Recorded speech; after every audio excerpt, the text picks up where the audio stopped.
Sí, les comentaba que gracias a Dios tenemos esta alternativa de los medios para poder reunirnos a través de la distancia. Este encuentro nacional que estamos teniendo es fundamental porque va muy acorde a lo que nuestra iglesia paraguaya aquí está planteando. El año pasado fue el año de la palabra de Dios. Ese año nos trajo a este año 2021, año de la Eucaristía, y finalmente estamos caminando hacia el año 2022, que va a ser el año del laicado y de la coherencia de vida. Entonces, es en este ambiente en que nos estamos reuniendo como iglesia, como iglesia paraguaya. Entonces, es importante que podamos dimensionar un poco la cantidad de laicos que hay en el mundo. Nosotros calculamos que hay aproximadamente 1.300 millones de católicos en el mundo, de los cuales solo 415.000 son sacerdotes. Es decir, 99,97% de nuestra iglesia somos los laicos. Entonces, es importante que podamos cada uno asumir nuestra misión. Y no solamente los aquí presentes, sino que nosotros por algo ya estamos aquí reunidos. Sin embargo, es importante que podamos transmitir esa misma misión a cada persona con la que nos toque compartir.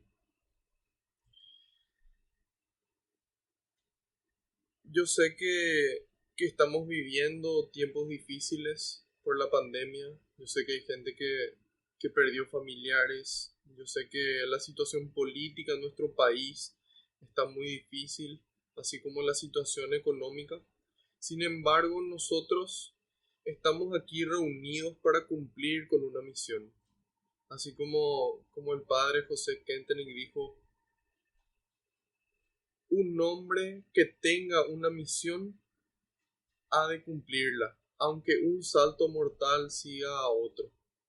Un hombre que tenga una misión ha de cumplirla, aunque un salto mortal siga a otro. Yo hice, yo hice muy mía esa frase porque realmente es así. En este camino de seguimiento del Señor, en este camino de discípulos misioneros, es un camino cuesta arriba, que el Señor ya nos dijo que así iba a ser y que sin embargo Él nos iba a acompañar todos los días hasta el final de nuestra vida. Esta misión de la que yo estoy hablando, de ser discípulos misioneros, no es una misión que nosotros hayamos inventado, que nosotros hayamos iniciado, sino que fue realmente Él el que nos llamó, fue Él el que nos eligió. Nos dice Jesús en el capítulo 15 de San Juan, no fueron ustedes los que me eligieron a mí, sino fui yo el que los eligió a ustedes. Entonces, es importante que tengamos siempre presente de que esto no es iniciativa nuestra, de que esto es iniciativa de Dios, que nos eligió, y no por nuestra bondad, sino por su bondad, por su bondad. Entonces no es una misión que nosotros hayamos iniciado, sino que Él la inició, revelándose a nosotros con su Espíritu Santo a través de las diferentes etapas de la historia de la salvación, ya a través de los patriarcas, después a través de Moisés, los profetas, los jueces, los reyes, y en la plenitud de los tiempos a través de Jesucristo, que con Él se completa la revelación. Luego, Cristo nos dice que él sube al Padre para enviarnos el Espíritu Santo y que a partir de ahí seamos nosotros los que continuemos la misión de construir el reino.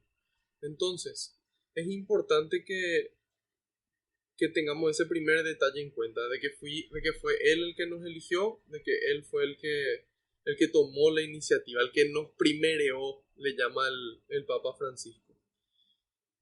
¿Y, ¿Y para qué nos eligió? Entonces es ahí donde nosotros leemos en el Evangelio de San Marcos, en el capítulo 3, que Él nos eligió para dos cosas puntuales, para dos cosas. Él nos eligió para estar con Él. Cristo nos eligió para estar con Él hoy y para estar con Él cada día. Entonces, nos eligió para estar con Él y para anunciar el Evangelio, para anunciar el mensaje del Evangelio. Entonces, para esas dos cosas. Dice, Cristo los eligió para estar con Él y para anunciar el Evangelio. Entonces, ahí hay un orden, ahí tenemos un orden. Primero, tenemos que estar con Él. Entonces, a partir de esa unión, a partir de ese encuentro con Cristo, a partir de esa amistad con el Señor, entonces a partir de ahí nosotros salimos al mundo a llevarle a Él, a llevar su luz, a llevar su verdad, a llevar su amor. Entonces, este mensaje del Evangelio es que el reino de Dios ha llegado a nosotros. Eso dice Jesús, el reino de Dios ha llegado a nosotros. Y, y podríamos preguntarnos entonces, ¿qué implica ese reino de Dios? ¿Qué es ese reino de Dios que llegó a nosotros? San Pablo nos trae luz al respecto y nos dice en su carta a los Romanos, en el capítulo 14, versículo 17, el reino de los cielos no es comida, no es bebida, dice él. Es decir, no es nada material. No es comida, no es bebida, sino que es alegría, paz y justicia en el Espíritu Santo. Alegría, paz y justicia en el Espíritu Santo. Entonces, esa alegría, esa paz y esa justicia en el Espíritu Santo empezó a concretizarse en plenitud cuando el Señor se encarnó. Porque Él dice, he venido a traerles vida, vida en abundancia. Entonces, cuando nosotros decimos de que viene un reino, de que viene, no sé, el reino vikingo, por ejemplo, es porque está viniendo el rey encabezando su reino. Entonces, asimismo, este reino de los cielos, este reino de Dios, viene encabezado por el rey que nos trae esa paz, esa alegría y esa justicia en el Espíritu Santo. Una justicia diferente, una justicia profunda, una paz profunda. No como la da el mundo, dice el Señor, sino ni angustias ni miedos para construir el reino. Y finalmente una alegría que viene a partir del sentirnos amados, a partir de sentirnos amados. Entonces, está la misión que Dios nos llama, que es a estar con Cristo, y a partir de ahí anunciar el mensaje del reino de los cielos, con nuestras palabras y con nuestras obras. Entonces, esa unión trinitaria, esa comunidad de Dios Padre, Hijo y Espíritu Santo, dijimos que se revela plenamente en Cristo. Es con Cristo en donde es en Cristo, mejor dicho, donde nosotros podemos ver al Padre. Él le dijo a Felipe, cuando Felipe le pide, le solicita, le dice, Señor, muéstranos al Padre. Y Jesús le dice, tanto tiempo conmigo, Felipe, y todavía me preguntás, todavía me pedís, muéstranos al Padre. El que me ve a mí, ve al Padre, dice Jesús.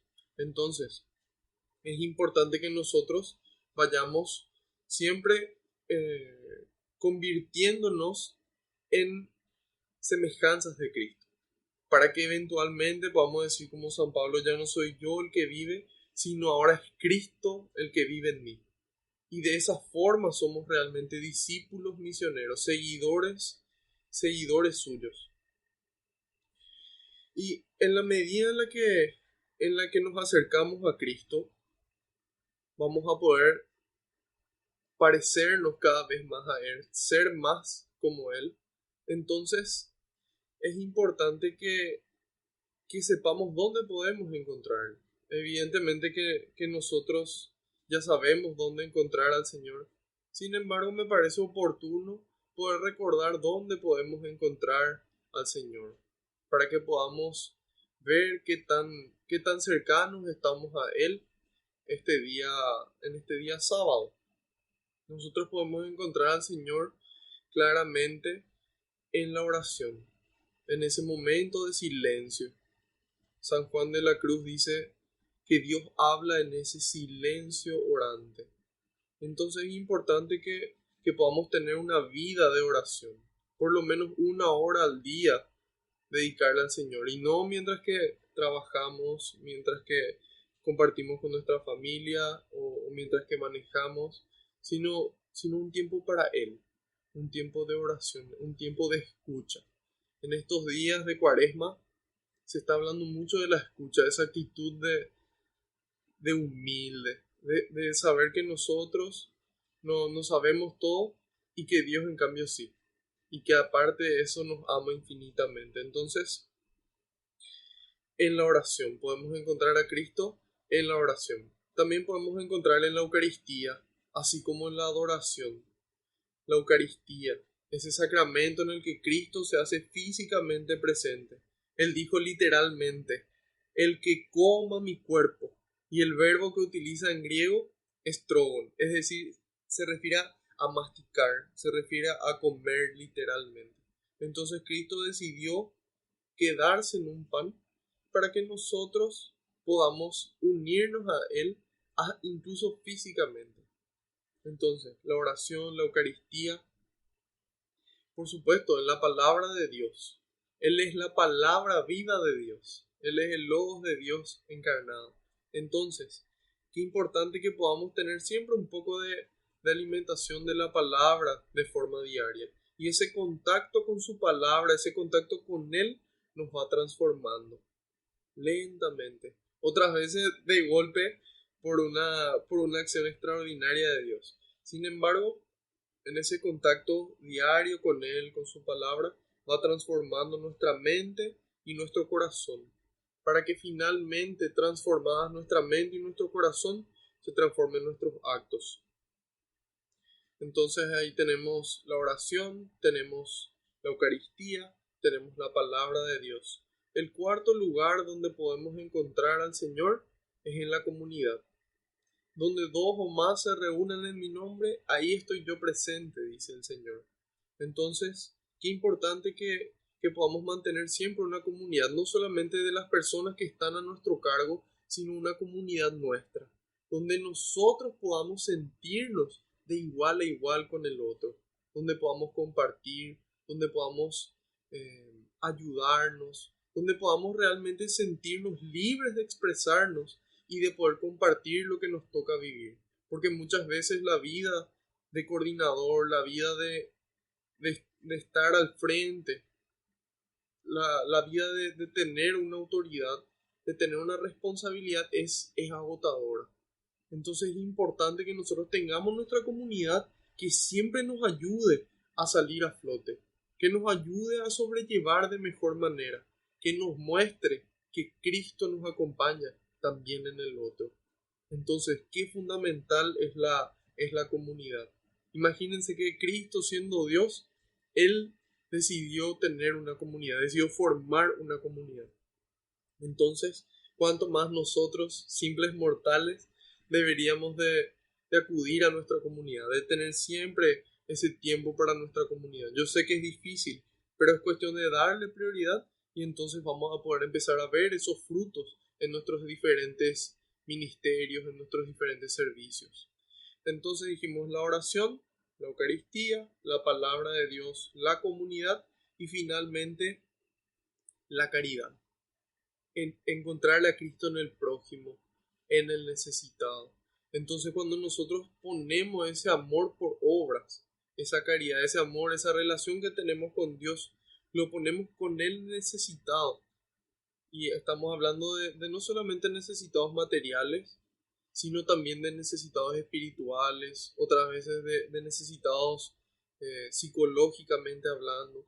Entonces, qué importante es que nosotros podamos llevar a Cristo a esas diferentes situaciones, a esos diferentes necesitados.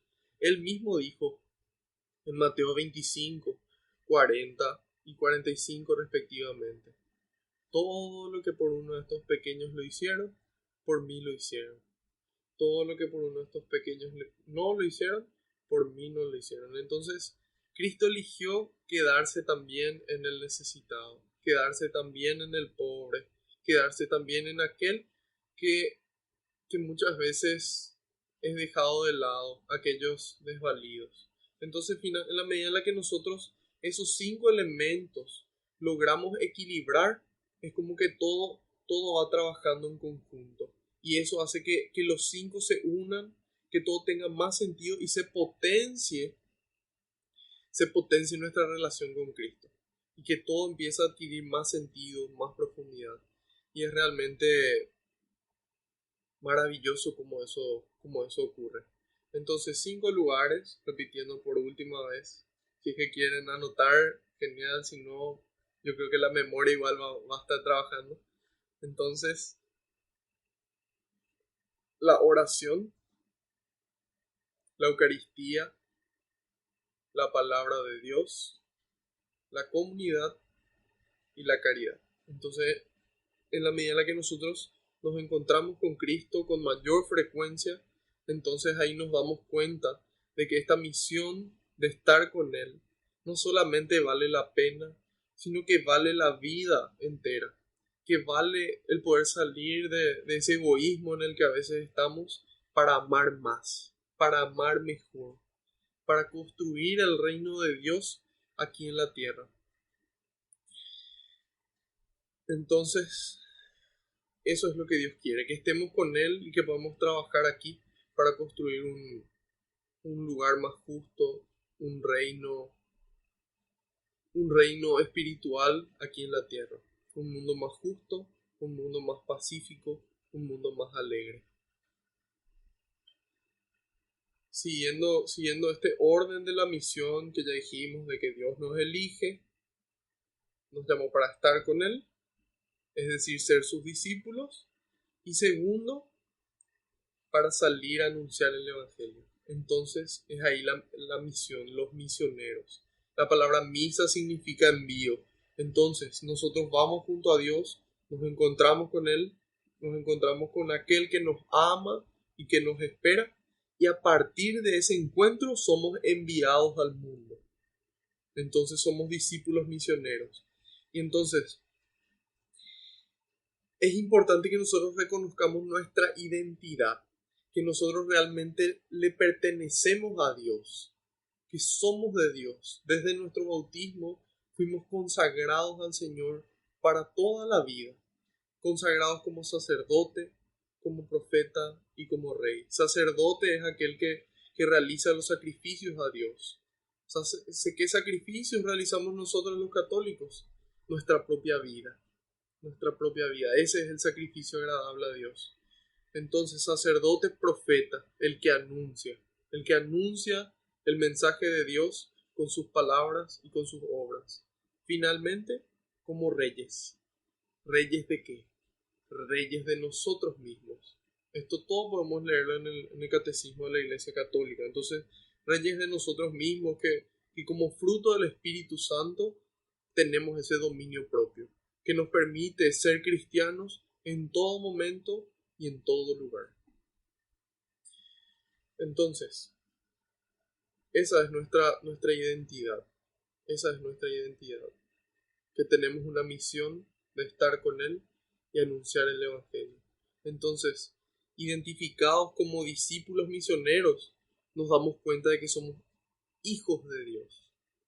Hijos amados infinitamente por Dios y que somos llamados a dar una respuesta a ese amor que Él nos dio primero. Solamente reconociendo diariamente el amor que Dios tiene por nosotros, vamos a poder tener el motor que nos va a sostener hasta el final.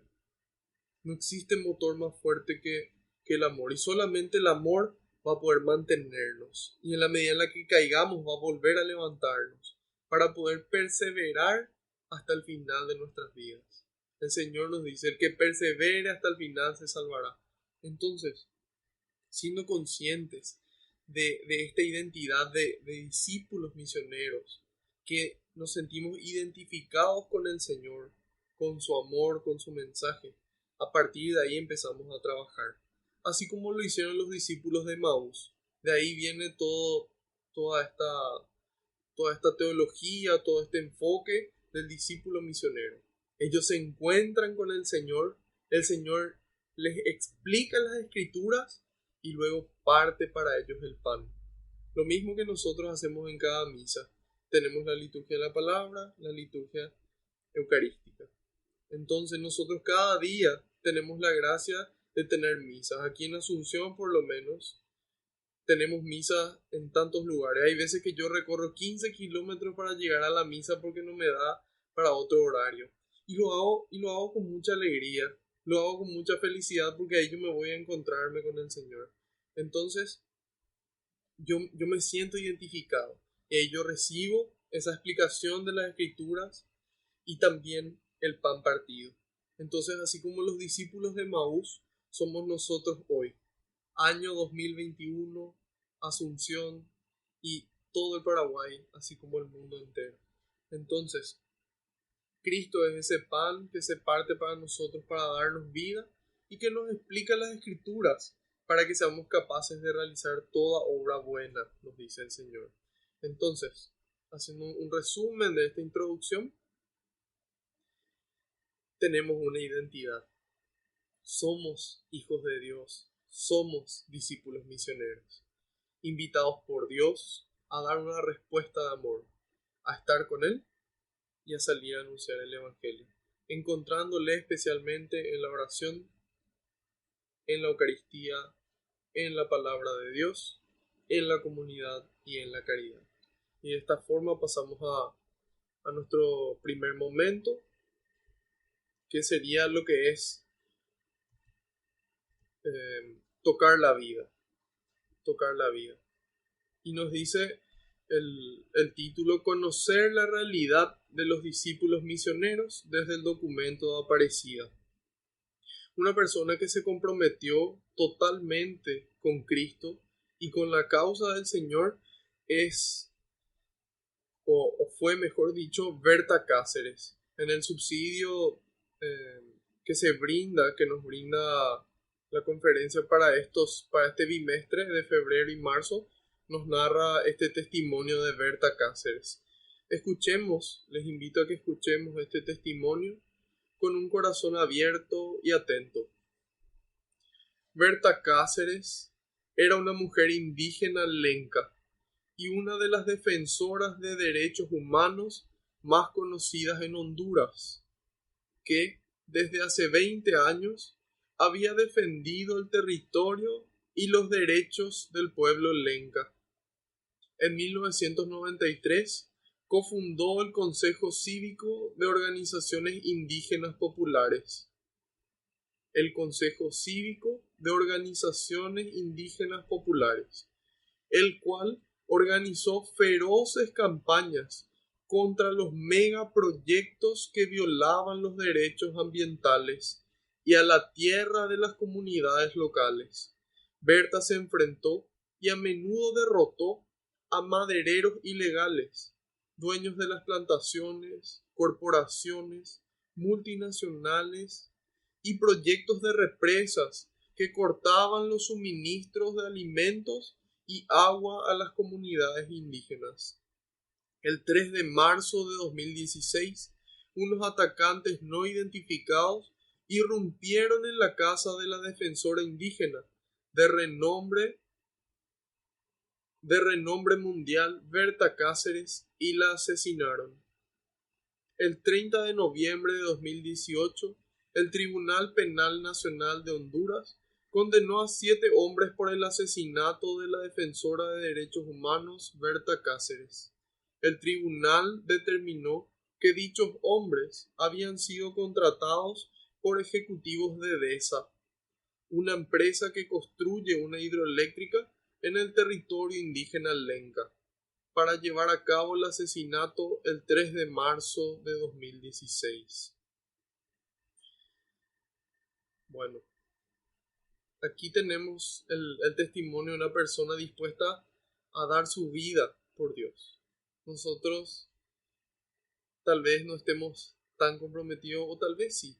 Sin embargo, es importante que nos acordemos hasta dónde nos pide el Señor que vayamos. Aquí vamos a anotar unas preguntas porque en honor al tiempo no vamos a poder responderlas y poder compartir así como nos hubiera gustado. Entonces la primera pregunta sería si es que conoces en tu país experiencias similares a la de Berta. Pregunta uno. ¿Conoces en tu país experiencias similares a la de Berta? La idea es que puedan anotar las preguntas y en algún momento de este fin de semana o si es posible el día de hoy puedan responderlas.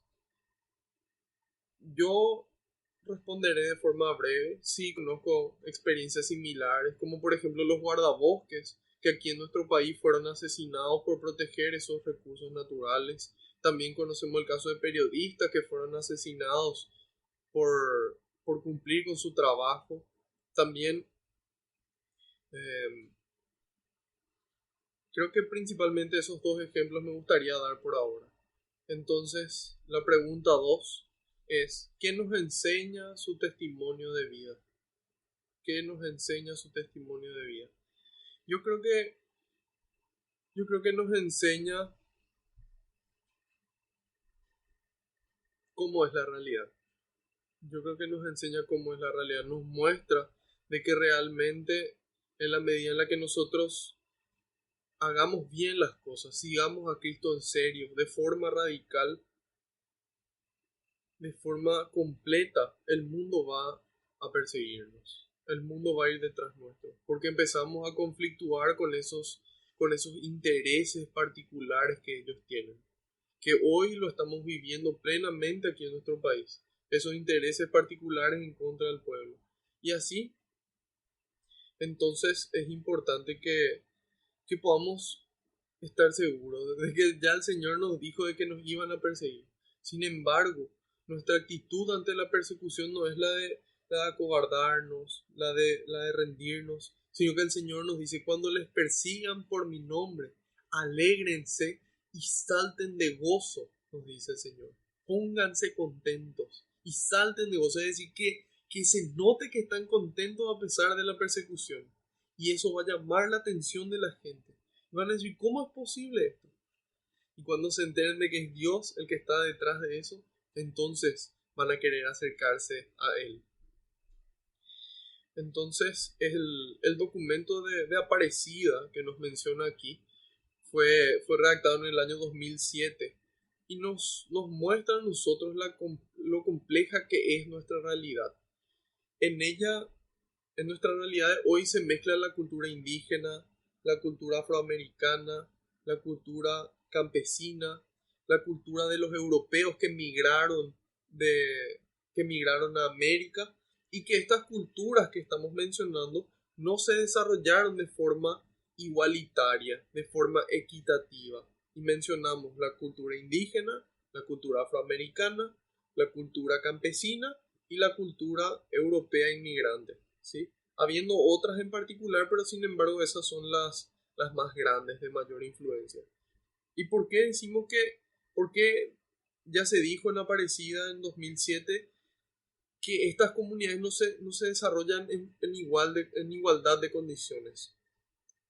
Porque algunas de ellas se creen superiores y, y no ni siquiera brindan a estas otras comunidades los derechos básicos fundamentales. Aquí en nuestro país vemos muchas veces cómo se le trata mal al campesino o al indígena, o tal vez a personas de raza negra, tal vez un poco menos. Tal vez un poco menos aquí en nuestro país, no hay tanto racismo. Y entonces es importante que nos demos cuenta de eso, que podamos abrir los ojos y hacer algo al respecto. Porque muchas veces, así como lo está mencionando Jenny en el comentario del chat, ellos fueron despojados de sus tierras. Yo conozco una amiga que hizo su tesis en la Universidad Americana, que, que hizo sobre los pueblos indígenas. Y ella hizo sobre 5 comunidades indígenas y ella les diseñó una construcción, les diseñó cómo quieren ellos vivir. Porque aquí me contó ella de que la Cenavitad, por ejemplo, le construye las viviendas, pero le construye como vivimos nosotros en la vida urbana. ¿Y qué hicieron ellos? Quitaron las tejas, quitaron los utensilios del baño y los vendieron, porque no es su forma de vida. Sin embargo, ella se fue, inclusive aprendió a hablar un dialecto de los indígenas para poder entenderle, y ella se comunicaba con el cacique. Y entonces ahí ella descubrió que ellos viven de forma diferente, que de baño utilizan tal vez letrinas, que utilizan hamacas, no camas, que el techo podría ser de paja, etcétera. Entonces ahí nos damos cuenta de la forma en la que le tratamos. Queremos de que ellos amolden su cultura necesariamente y completamente a la nuestra. Y eso es una falta de respeto. Eso es una falta de respeto y a su libertad, a su privacidad, a sus derechos humanos. Entonces, tal vez también estamos acostumbrados a ver en los semáforos a personas indígenas pidiendo dinero, a mujeres con sus hijos pidiendo dinero, mujeres por las que nadie protesta, irónicamente, porque por otras causas sí salen a protestar, tal vez por la violencia, con justa razón, a favor del aborto, por una, por una distorsión de múltiples conceptos. Sin embargo, ¿cuántas manifestaciones vemos aquí en nuestro país a favor de las mujeres indígenas que no reciben lo que necesitan? Yo por lo menos en mis 29 años no recuerdo ninguna. Entonces, es parte de nuestra misión, esta misión de la que estuvimos hablando, a apuntar específicamente a ellos también. Es necesario que nosotros tomemos acciones como católicos para ayudar a los que necesitan. No para que se dé un asistencialismo vano en donde se produzcan resultados, sino que realmente trabajemos para que ellos puedan tener los medios para obtener todo lo que necesitan y que sus derechos sean respetados. Esta amiga que les comenté, ella hizo su trabajo y me contó cómo en la Cenavitat, o no me acuerdo bien el ministerio, pero se había solicitado la demanda. Demandaron ellos sus tierras y lograron conseguir, sin embargo, personas de intereses particulares, egoístas, no les devolvieron las tierras. Entonces, es importante que nos interioricemos de las necesidades de estas personas. Cristo vino a anunciar el Evangelio especialmente a los pobres, porque son los que más necesitan de Dios, que no pueden luego depositar su confianza o en el dinero, o en sus bienes, o en sus conocimientos, ¿sí? Entonces, lo que aparecía nos dice es que hay una desigualdad en estas culturas, hay una falta de equidad y que nosotros como cristianos estamos llamados a trabajar por esa equidad. Entonces, de esta forma estuvimos tocando la vida, tocando esa realidad, conociendo esta parte de la realidad que estuvimos hablando. Y así pasamos al momento número 2, que es iluminar la vida. Aquí en el subsidio nos presenta las bodas de Caná, entonces voy a leerlo de forma breve porque todos ya conocemos el episodio. Esto se lee en el capítulo número 2 de San Juan, versículos del 1 al 11. Dice, Evangelio, Evangelio de nuestro Señor Jesucristo según San Juan. Gloria a ti, Señor. 3 días más tarde se celebraba una boda en Caná de Galilea, y la madre de Jesús estaba allí. También fue invitado Jesús a la boda con sus discípulos. Sucedió que se terminó el vino preparado para la boda, y se quedaron sin vino. Entonces la madre de Jesús le dijo, no tienen vino. Jesús le respondió, ¿qué quieres de mí, mujer? Aún no ha llegado mi hora. Pero su madre dijo a los sirvientes, hagan lo que él les diga. Había allí 6 recipientes de piedra de los que usan los judíos para sus purificaciones, de unos 100 litros de capacidad cada uno. Jesús dijo, llenen de agua esos recipientes, y los llenaron hasta el borde. Saquen ahora, les dijo, y llévenlo al mayordomo. Y ellos se lo llevaron. Después de probar el agua convertida en vino, el mayordomo llamó al novio, pues no sabía de dónde provenía, a pesar de que lo sabían los sirvientes que habían sacado el agua.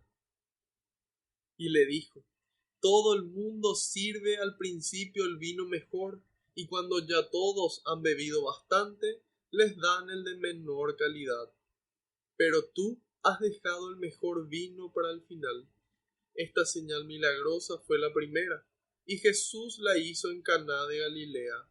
Así manifestó su gloria, y sus discípulos creyeron en él. Palabra del Señor, gloria a ti, Señor Jesús. Aquí aparece la tercera pregunta que dice, ¿qué relación tiene la lectura con la identidad del discípulo misionero? Repito, pregunta número 3.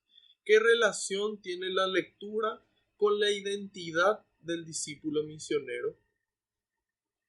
Bueno, voy a responder desde mi punto de vista de forma breve nuevamente.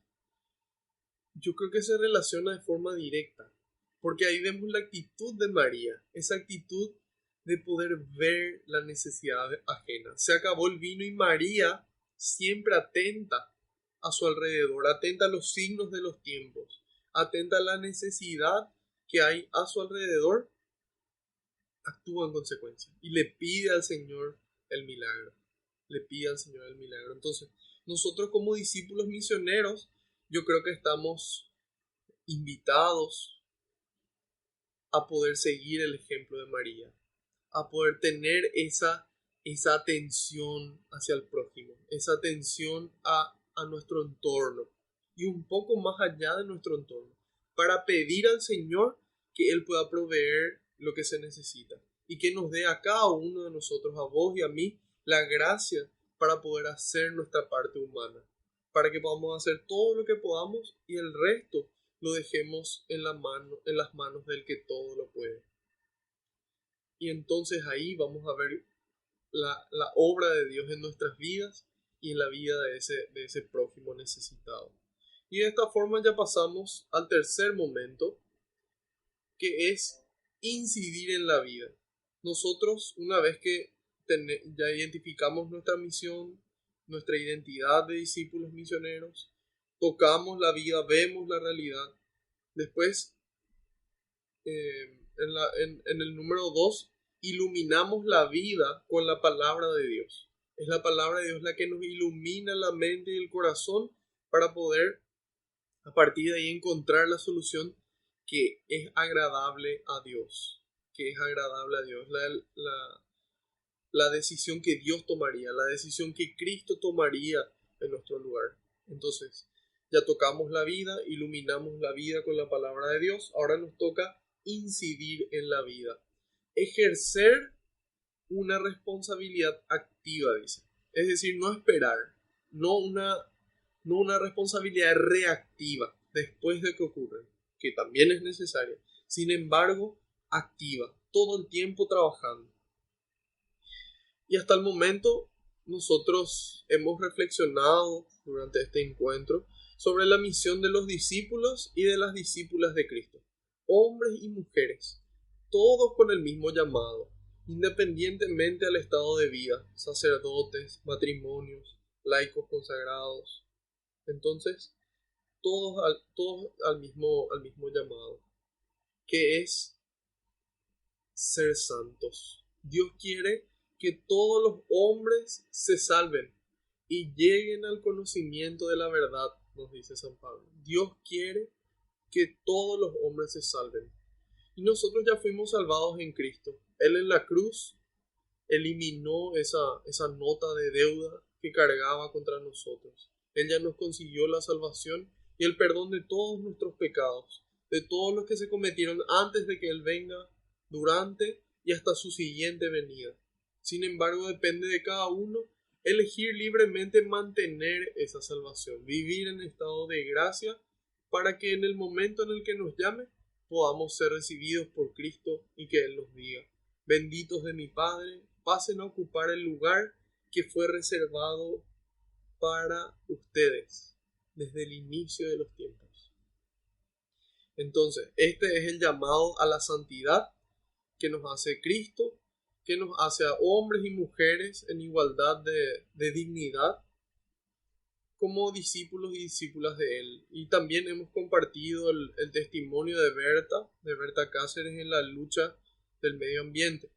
Ahí el Papa Francisco nos recuerda lo siguiente. Estas realidades, nos dice, de las que estuvimos hablando, son consecuencia de una forma irresponsable de manipular la creación. Entonces, en lugar de utilizar la creación para el bien de la mayoría, se utiliza para el bien propio, en perjuicio de la mayoría. Y eso es lo que nos dice el Papa, que son consecuencia de la forma irresponsable de manipular la creación y nos llama a ejercer una responsabilidad activa para el bien de todos. Además, nos dice, comprobamos una indiferencia ante nuestra casa común y lamentablemente ante tantas tragedias y necesidades que golpean a nuestros hermanos y hermanas.